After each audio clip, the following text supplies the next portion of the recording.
Ya, pemirsa, kita lanjutkan perbincangan mengenai emiten baru di Bursa Efek Indonesia. Masih bersama dengan SVP Research Kanaka Hita Solvera, ada Pak Jensen. Ya, Pak Jensen, ini ada PT Surya Biru Murni Estelin Tbk yang merupakan produsen gas juga. Prospeknya seperti apa Anda melihatnya?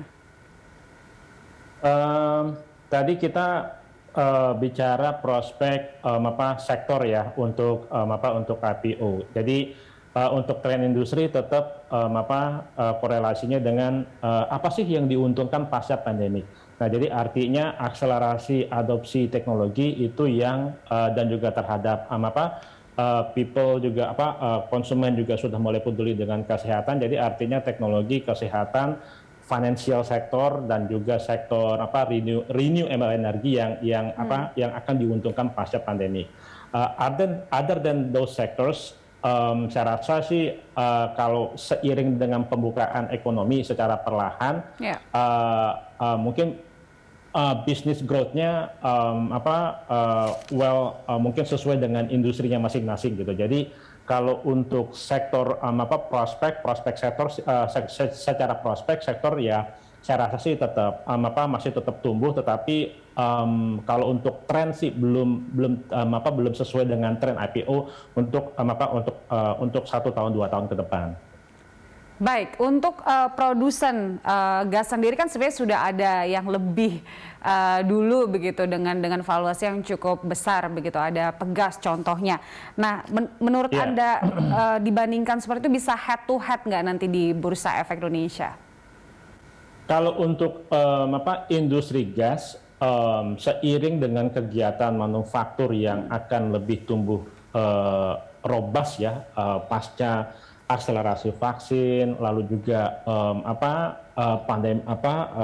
kasus COVID positif juga sudah mulai melandai. Jadi harusnya kebutuhan industri gas itu juga masih akan tetap tinggi gitu ya. Baik. Nah, tetapi kan kita bicara prospek IPO, investor akan melihat jangka menengah dan jangka panjang gitu, karena at the end of the day itu para fund manager faktor yang akan diperhitungkan utama itu adalah faktor ESG tadi yang saya bilang, yang tadi kami bilang, yaitu environment, sosial dan governance. Jadi tata kelola perusahaan yang peduli dengan lingkungan gitu. Jadi artinya renewable energy, energi yang terbarukan yang akan menjadi faktor utama fund manager ataupun investor untuk jangka menengah, jangka panjang. Tetapi IPO ini kan adalah sarana untuk fundraising gitu ya, untuk ekspansi usaha gitu. Tetapi kalau untuk sektor industri gas ya saya rasa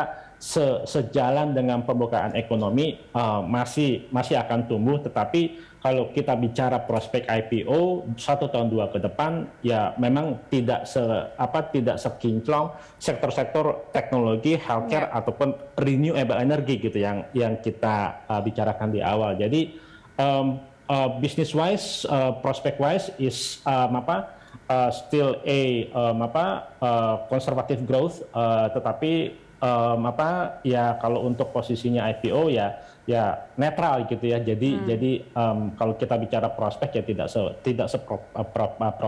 seprospek sektor teknologi ataupun healthcare. Oke, artinya memang justru setelah IPO ini banyak sekali aksi korporasi yang kita tunggu agar lebih terpercaya dari PT Surya Biru Murni Estelin ini ya, Pak Jensen, seperti itu ya? Iya, betul. Jadi tergantung kepada pertumbuhan industri ya, khususnya pertumbuhan industri manufaktur, karena industri manufaktur sih saya rasa pasti akan balik lagi ke normal, apalagi juga akan selama sejauh ini kan ada ada bottleneck di supply side gitu. Jadi artinya industri manufaktur akan back to normal, which is artinya untuk supaya bisa berjalan produksinya, kebutuhan industri gas itu masih akan tinggi. Baik, nah itu untuk PT Surya Biru Murni. Ini juga ada yang sesuai dengan tren juga yang hari ini mencatatkan di Bursa Efek Indonesia, ada PT Global Sukses Solusi Tbk yang masuk ke sektor IT. Prospeknya menurut Anda? Nah, justru itu sektor teknologi yang akan diuntungkan pasca pandemi, karena adopsi digital untuk keperluan perusahaan itu akan semakin tinggi for the sake of efficiency dan juga for the sake of connectivity. Nah, jadi Global Solution ini adalah software yang running untuk enterprise resource planning, kebutuhan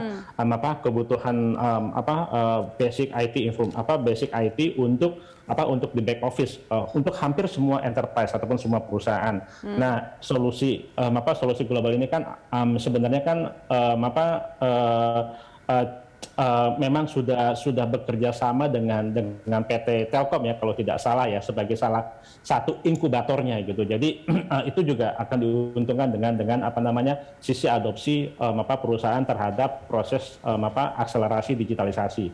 So justru teknologi yang akan diuntungkan artinya PT Global Solusi yang offer software untuk ERP yang akan diuntungkan. Jadi secara prospek menengah dan jangka panjang dari sekian IPO itu PT Solusi Global inilah yang lebih berprospek. Gitu. Iya, Pak Jensen, berdasarkan pengamatan Anda nih Pak Jensen, apakah memang emiten-emiten yang berbasis teknologi ini sangat digemari oleh investor muda, begitu langsung dapat banyak sekali investasi dari investor muda? Well, kalau kita melihat dari deal M&A di Indonesia, justru sektor teknologi yang market share-nya sudah tinggi ya. Nomor 1 market share-nya di Indonesia. Pertama Bukalapak IPO itu justru fundraising-nya 1,5 miliar US dollar, so market cap-nya itu kan juga cukup besar ya, mungkin sekitar hampir 70 sampai 80 triliun gitu. Nah, belum nanti juga memperhitungkan merger dan akuisisi yang akan di IPO-kan yaitu GoTo ya di awal 2022 itu combine entity ini market cap-nya itu prediksi sih itu mungkin bisa di atas 30 sampai 35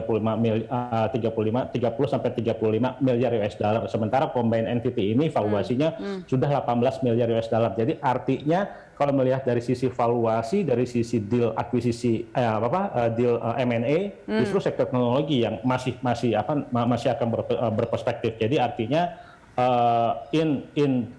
jadi artinya tren untuk 1 tahun 2 ke depan tidak akan jauh dari sektor teknologi, sektor healthcare, sektor finansial, dan sektor renewable energy. Oke, ada tren baru di Bursa Efek semenjak berjayanya teknologi. Baik Pak Jensen, kita masih akan kembali usai jeda. Pemirsa, kami akan kembali dengan analisis pasar saham hari ini, tetaplah di IDX Opening Bell.